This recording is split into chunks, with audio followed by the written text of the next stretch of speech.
Hey, it's Craig from OCR Aviation. Today we're going to jump into a maintenance video. We're going to look at the Cessna 421s, part of the twin Cessna series that's been in service since the 70s. Specifically going to look at engine beam issue with the 421s. We do a lot of maintenance on these airplanes, so when an airplane comes in for maintenance for the first time when we haven't seen it, or if we're doing a pre-purchase inspection, or on the sales side, we do a lot of acquisitions for customers and we go out and look at airplanes. We find this particular engine beam issue quite frequently, especially when those airplanes haven't been serviced by us or another twin Cessna specialist. So let's head over to the maintenance facility and jump in and take a look.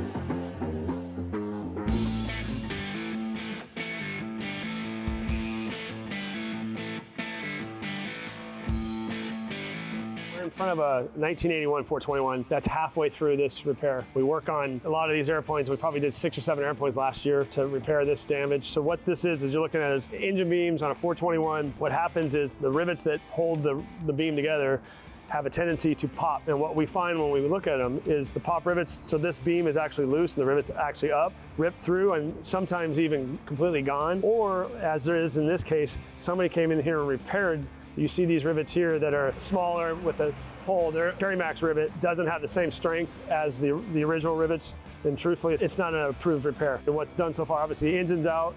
There's 4 access holes that we've put in to the engine beams. That's gonna allow us to get the tool that's required to get in here and get these rivets out and put the proper rivets in, and ultimately bring this beam back to strength. It's a pretty unique repair that's been DER approved. Every time we do it, we have to get it approved. It's already a pretty invasive repair, but it's a less invasive than back in the old days. We used to pull this bottom skin off and have to get into the engine beams from the bottom, then re-rivet the skin back, paint. This allowed us to do this a little bit more efficiently. So once the beams are repaired, this gets adhesive and painted, riveted back in place. The strength is there. The last thing I'll show you is there's a cap here that's on the top of the engine beams, the engine beam cap, for lack of a better term. These, a lot of times we find them have a crack in them. And for us to repair that, the back half of the engine where the turbo is, that has to come out, and then either repair or replace that and then rivet back in place. The one we're gonna show you quickly at the end here actually had this one repaired. So once this has been repaired, the engine goes back in, run the engines, test it, do a test flight, get it back to the customer.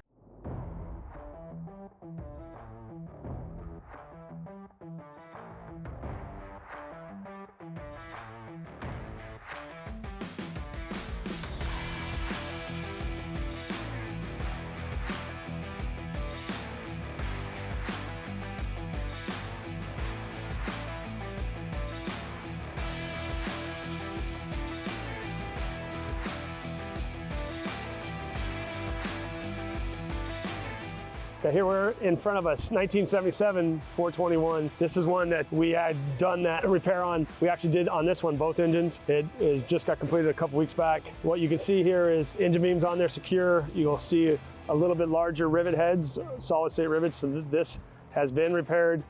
You can see that engine cap that I referred to in the back has actually been painted. That on this airplane was cracked. It's been riveted back in, corrosive paint. Same with the frame here for the oil filter. That's in there and repaired. Important thing about this, there's not a lot to see. It's not that sexy of a repair once you look at it with the engine on, but you know that there's 40 years of more good life on this airplane. This beam's back to its original strength. The point here is these airplanes, there's a lot of them still flying. I think it's important that whether you're buying one, whether you own one and you're having maintenance on it, is have somebody work on it that knows what they're doing. Obviously here at OCR, we do that. We do maintenance, we fly them, we help people buy them, we manage them. Any questions on those, please give us a call.